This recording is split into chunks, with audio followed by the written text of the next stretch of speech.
privacy. It's a term that has been bandied around the last couple of years in the IT field as a whole. But what exactly is privacy, and how is it relevant to how we use technology now? This video will answer this niggling question and others like it. First of all, we have to define privacy. According to dictionary.com, privacy is defined as freedom from damaging publicity, public scrutiny, secret surveillance, or unauthorized disclosure of one's personal data or information, as by a government, corporation, or individual. Privacy is fast becoming one of the most ethical dilemmas in the world of IT and computing. More and more applications that we use on a daily basis are storing our data in order to service more relevant advertisements akin to our interests.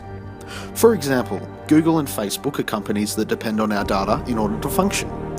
In exchange for creating a brand new free Gmail account, for example, Google would like our personal information in order to carry out market research, develop new products, and, as stated before, service more relevant advertising.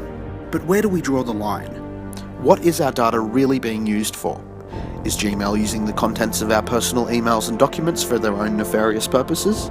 And most importantly, can we opt out of this at any time? Here in Australia, the government recently introduced laws that force companies such as Telstra to retain personal metadata of its customers' phone and internet usage for 2 years for warrantless access by government agencies. The government claims that these laws will be put in place purely to prevent crime and terrorism. There are differing opinions on whether or not this is an ethical practice. While most users claim they have nothing to hide, others are concerned for their privacy.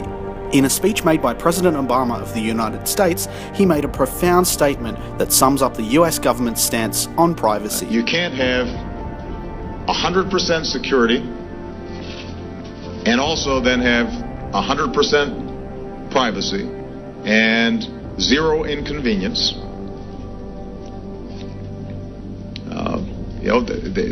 We're going to have to make some choices.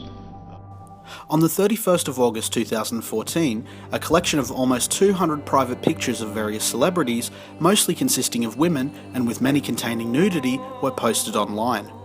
The images were leaked from Apple's cloud storage service iCloud using a combination of social engineering and exploiting a flaw in Apple's Find My iPhone feature.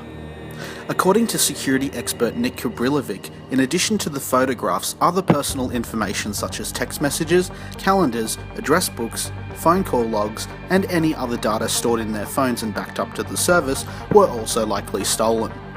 The hacker is believed to have guessed people's passwords and reset them using the less than secure Find My iPhone feature. Many users use simple passwords that are the same across all services, so it's entirely possible to guess passwords using a tool like this, security analyst Owen Williams said. The distribution of the images was a major invasion of privacy for their subjects.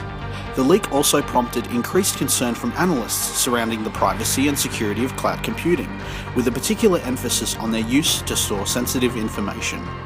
Security analysts have stated that the breach could have been prevented through the use of two-factor authentication. In an interview, Apple CEO Tim Cook stated that in response to the leaks, the company plans to take additional steps to protect the privacy and security of iCloud users in the future. We believe Apple and many other large companies place their clients in danger by not taking action to inform the public of its security vulnerabilities. User data is a valuable commodity. When a huge amount of revenue can be gained through targeted advertising or through on-selling data, it makes sense that organisations want as much as they can get. Finding out what data an organisation has stored about you and getting it removed can be difficult. It was only very recently that EU courts ruled that individuals have the right to request that data about them be removed from Google's search results. Organisations are always going to act in their best interests. This is why legal rulings such as these are necessary. In an ideal world, corporations would always act ethically. This is unrealistic since organisations want to protect their bottom line and users are unlikely to leave a service they enjoy even if they disagree with the ethical practices. As users, we must be extra careful about protecting our data online. Pay attention to the following tips.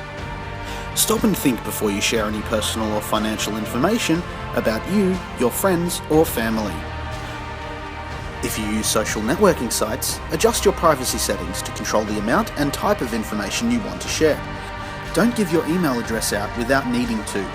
Think about why you are providing it, what the benefit is for you, and whether it will mean you are sent emails you don't want.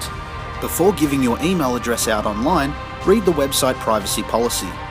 This should tell you how they will use the email address you provide. If you often use your email address online, you may want to consider a secondary email account. Use your primary email with friends and businesses you know and trust. And lastly, set strong passwords, particularly for important online accounts, and change them regularly. We hope this presentation has been of some help to you and answered a few questions for you. Although there are many more questions that will pop up as we head toward the future in technology.